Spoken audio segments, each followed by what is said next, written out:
Hello दोस्तों, welcome to Ranjit GS centre. दोस्तों, आज इस वीडियो में घटना चक्र से कांग्रेस का लखनऊ अधिवेशन, जिसे लखनऊ समझौता भी कहते हैं दोस्तों, इसके अध्यक्ष जो है अंबिका चरण मजूमदार थे लखनऊ अधिवेशन के, जो 1916 ईस्वी में हुआ। इसके बारे में नोट्स के साथ साथ दोस्तों इसका जितने भी एमसीक्यू दिया है उसका अध्ययन करेंगे। इसलिए अगर आप लोग इस चैनल पर पहली बार आए हैं तो चैनल को ज़रूर सब्सक्राइब कर लीजिएगा। क्यों सब्सक्राइब कीजिएगा? क्योंकि ये एक एस्पायरेंट का चैनल है दोस्तों, इसलिए आप लोग इस चैनल को मैक्सिमम सपोर्ट कीजिए लाइक सब्सक्राइब करके, और बेल आइकन को दबाना ना भूलिएगा। तो चलिए दोस्तों शुरू करते हैं। कांग्रेस का लखनऊ अधिवेशन जो 1916 ईस्वी में हुआ था, जिसके अध्यक्ष जो थे दोस्तों ये अंबिका चरण मजूमदार थे, याद रखिएगा। कभी कभी अध्यक्ष भी पूछ लिया जाता है। ये लखनऊ अधिवेशन की विशेषता क्या है, तो पहले शुरू करते हैं। ये दिसंबर 1916 में, एक बात याद रखिएगा दोस्तों, इंडियन नेशनल कांग्रेस का जो भी अधिवेशन होता था वार्षिक, वो दिसंबर माह में होता था, वर्ष के अंतिम माह में। तो ये लखनऊ अधिवेशन दिसंबर 1916 में इंडियन नेशनल कांग्रेस और इंडियन मुस्लिम लीग ने लखनऊ में एक ही समय अपने अधिवेशन आयोजित किए थे।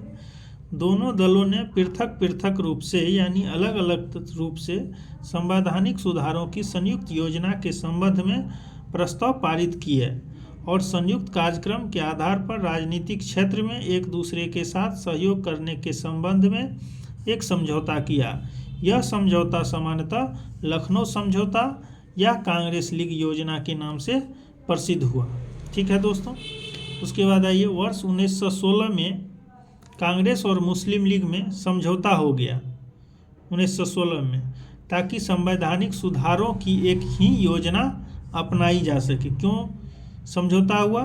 ताकि ये दोनों संवैधानिक सुधार की एक ही योजना बना सके, इसलिए दोनों के बीच समझौता हुआ। इसके फलस्वरूप जारी 19 स्मरण पत्र में दोनों दलों के जो उस समय के राजनैतिक विचारक थे, विचारों को साकार रूप दिया गया। वर्ष 1916 में भारतीय राष्ट्रीय कांग्रेस का लखनऊ अधिवेशन, जिसकी अध्यक्षता अंबिका चरण मजूमदार ने की थी, दो दृष्टि से स्मरणीय है। तो दो इम्पोर्टेंट तरीके से क्यों याद करने योग्य है? क्योंकि प्रथम है दोस्तों उग्रवादियों यानी गर्मपंथी, जिन्हें 9 वर्ष पूर्व 1907 में, आप लोग जानते होइएगा दोस्तों, 1907 का में सूरत में यह अधिवेशन हुआ था, जिसको सूरत विभाजन के नाम से जाना जाता है। उस समय 9 वर्ष पूर्व, यानी 16 में 9 वर्ष हो गया इसका, तो 9 वर्ष पूर्व जो है 1907 में इसको कांग्रेस से निष्कासित कर दिया गया था। गर्मपंथी को का कांग्रेस में पुनः प्रवेश हुआ, यानी लखनऊ पैक्ट में जो है फिर से इसका पुनः प्रवेश हो गया, यानी गर्मपंथी को फिर से शामिल किया गया। पहला ये इसलिए याद करने योग्य है। द्वितीय है दोस्तों, कांग्रेस और मुस्लिम लीग के मध्य जो है समझौता हुआ। अतिवादियों और उदारवादियों, यानी अतिवादी यानी गर्मपंथी और नरमपंथी के पुनर्मिलन की प्रक्रिया में जो है एनी बेसेंट और बाल गंगाधर तिलक ने महत्वपूर्ण भूमिका निभाई थी। इसको याद रखिएगा दोस्तों, यहाँ देखिएगा। अतिवादियों और उदारवादियों के पुनर्मिलन की प्रक्रिया में एनी बेसेंट और तिलक ने महत्वपूर्ण भूमिका निभाई, जबकि मोहम्मद अली जिन्ना और बाल गंगाधर तिलक कांग्रेस लीग समझौते के मुख्य शिल्पी थे। यानी याद रखिएगा, एनी बेसेंट और बाल गंगाधर तिलक गर्मपंथी और नरमपंथी को मिलाने में महत्वपूर्ण भूमिका निभाई, जबकि मोहम्मद अली जिन्ना और बाल गंगाधर तिलक जो थे, ये कांग्रेस और मुस्लिम लीग को मिलाने में महत्वपूर्ण भूमिका निभाई थी। 1916 से 22 तक का काल इंडियन नेशनल कांग्रेस और मुस्लिम लीग के बीच मतैक्य का काल था, यानी मित्रता का काल था। 1916 में लखनऊ अधिवेशन में ये पैक्ट हुआ था, लखनऊ समझौता, और 1916 से 1922 ईस्वी तक दोस्तों ये दोनों के बीच संबंध अच्छा रहा। लखनऊ समझौता केवल एक टेम्परोरी, अस्थायी समझौता था। मुस्लिम लीग ने इस समझौते के बावजूद पृथक अस्तित्व बनाए रखा है। यानी ये समझौता करने के बाद भी मुस्लिम लीग अलग से अपना अस्तित्व बनाए रखा तथा वह मुसलमानों के लिए पृथक राजनीतिक अधिकारों की वकालत करती रही। वर्ष 1922 तक दोनों इस समझौते के अनुरूप मिलकर कार्य करते रहे, किंतु असहयोग आंदोलन के साथ ही यह समझौता भंग हो गया। जैसे ही असहयोग आंदोलन समाप्त हुआ दोस्तों, किंतु असहयोग आंदोलन के साथ ही यह समझौता भंग हो गया, क्योंकि 1922 तक दोनों में चला। 1922 में दोस्तों चौरी चौरा कांड हुआ था गोरखपुर में, जिसके वजह से जो है गांधी जी ने असहयोग आंदोलन को वापस ले लिया था, और वापस लेने के साथ ही यह समझौता जो है भंग हो गया और लीग जो है पुनः अपना पुराना रास्ता चुन लिया या पकड़ लिया। तो इतना दोस्तों लखनऊ अधिवेशन के बारे में फैक्ट था। अब आइए ये घटना चक्र में जो है इससे संबंधित जितने भी प्रीवियस ईयर क्वेश्चन है, हर स्टेट पीसीएस में पूछा हुआ, यूपीएससी में पूछा हुआ, उसको करते हैं एक्सप्लेनेशन के साथ। तो चलिए पहला क्वेश्चन है, दिसंबर 1916 में इंडियन नेशनल कांग्रेस और इंडियन मुस्लिम लीग ने एक ही समय अपने अधिवेशन आयोजित किए थे। ये पूछ रहा है अपने अधिवेशन जो है एक ही समय 1916 में कहाँ आयोजित किए थे, इंडियन नेशनल कांग्रेस और इंडियन मुस्लिम लीग। तो ये अभी पढ़े हैं दोस्तों, लखनऊ में किए थे, उत्तर प्रदेश में है लखनऊ, वहाँ किए थे। नेक्स्ट आ जाइए दोस्तों, दूसरा क्वेश्चन देखिएगा।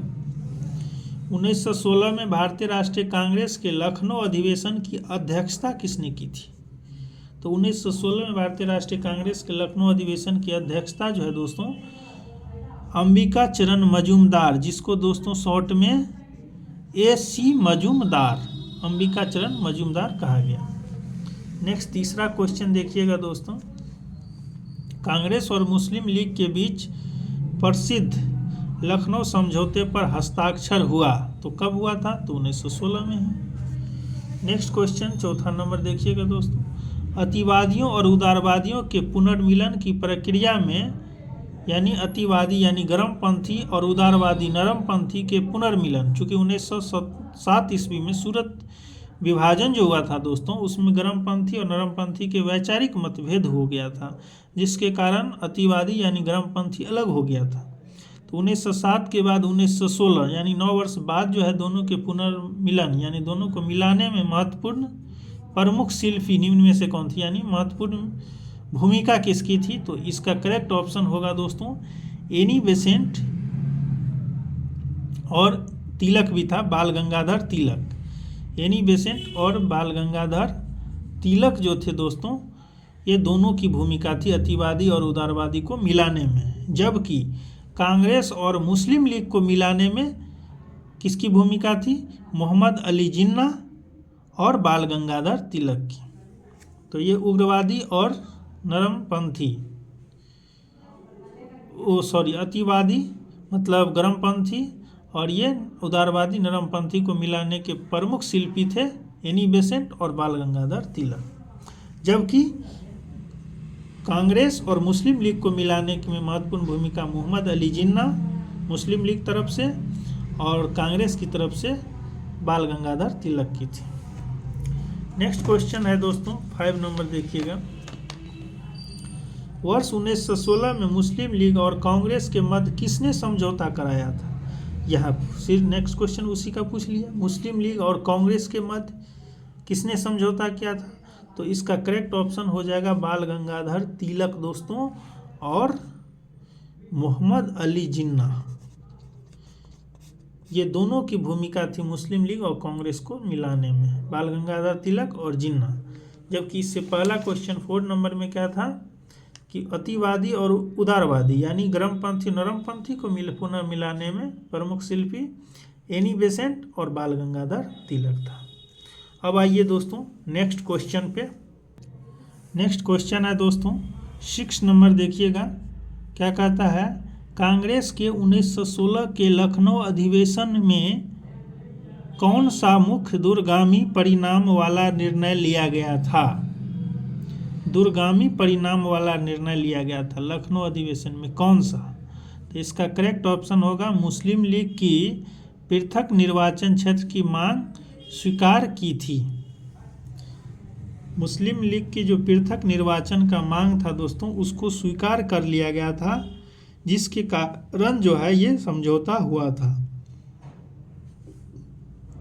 इसका एक्सप्लेनेशन इम्पोर्टेंट है, इसलिए दोस्तों देख लीजिए क्या है। लखनऊ समझौता 1916 के तहत कांग्रेस ने मुसलमानों के लिए प्रथम बार पृथक निर्वाचक मंडल की मांग को स्वीकार कर लिया। यानी कांग्रेस जो है मुसलमान की जो पृथक निर्वाचक मंडल की मांग थी, उसको पहली बार लखनऊ समझौता में कांग्रेस स्वीकार कर लिया, जो मुस्लिम लीग के लिए एक सकारात्मक उपलब्धि थी, क्योंकि कांग्रेस अब तक इसका विरोध करती आ रही थी, लेकिन लखनऊ अधिवेशन में इसको मांग को स्वीकार कर लिया।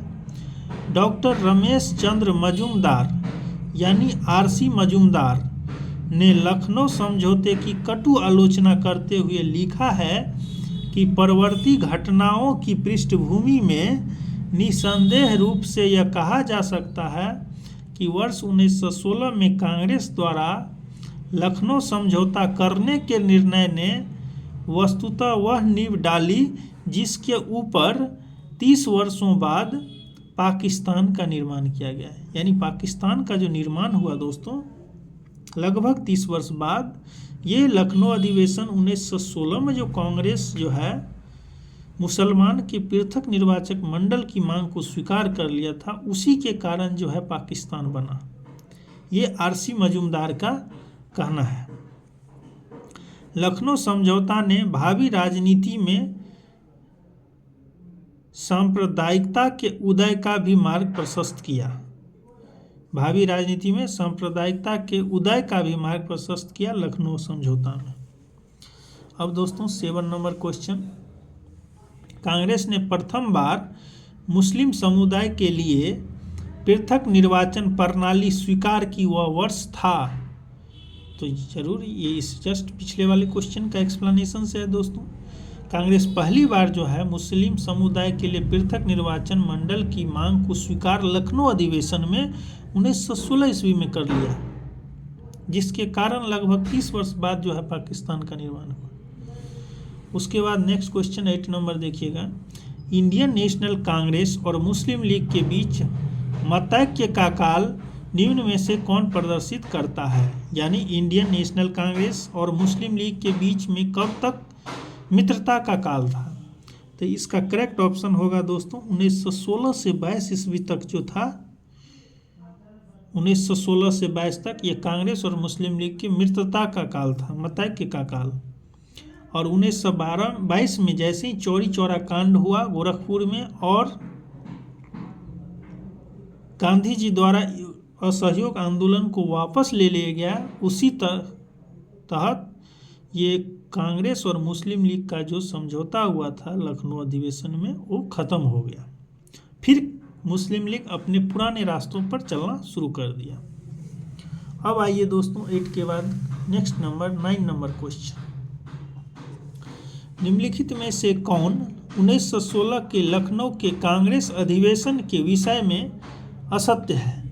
तो ये 1916 का जो लखनऊ में कांग्रेस अधिवेशन हुआ था, उसमें अधिवेशन के विषय में असत्य कथन को चुनने के लिए इसमें कहा है। तो पहला ये ऑप्शन है कि अंबिका चरण मजूमदार ने इसकी अध्यक्षता नहीं की थी, यही तो अध्यक्षता की थी लखनऊ अधिवेशन का, तो यही फर्स्ट ही दोस्तों असत्य है। ठीक है दोस्तों, उसके बाद आ जाइए नेक्स्ट 10th नंबर क्वेश्चन पे। 10th नंबर क्वेश्चन है दोस्तों, निम्नलिखित भारतीय राष्ट्रीय कांग्रेस के किस अधिवेशन में महात्मा गांधी को चंपारण के किसानों की समस्याओं से अवगत कराया गया था।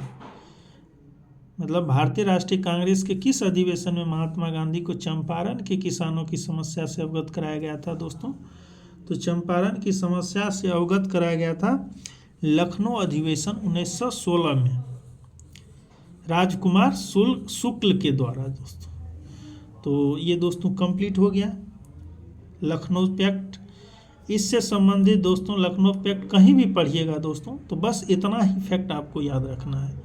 इसलिए जब भी आपको लखनऊ पैक्ट समझना हो तो इस वीडियो को एक बार ज़रूर मतलब 1.5 गुना स्पीड या डबल स्पीड में जाके देख लीजिएगा, आपको दोस्तों सारा फैक्ट याद हो जाएगा। इसलिए आप लोग इस चैनल को ज़रूर सपोर्ट कीजिएगा, क्योंकि ये एस्पायरेंट का चैनल है और इसी तरह का कंटेंट आगे कराया जाएगा। घटना चक्र कंप्लीट किया जाएगा, उसके बाद करेंट अफेयर्स दोस्तों मंथली बेसिस पर, वीकली बेसिस पर इस चैनल पर करवाया जा रहा है। इसलिए आप लोग इस चैनल को ज़रूर सब्सक्राइब कर लीजिएगा। ओके दोस्तों, थैंक यू।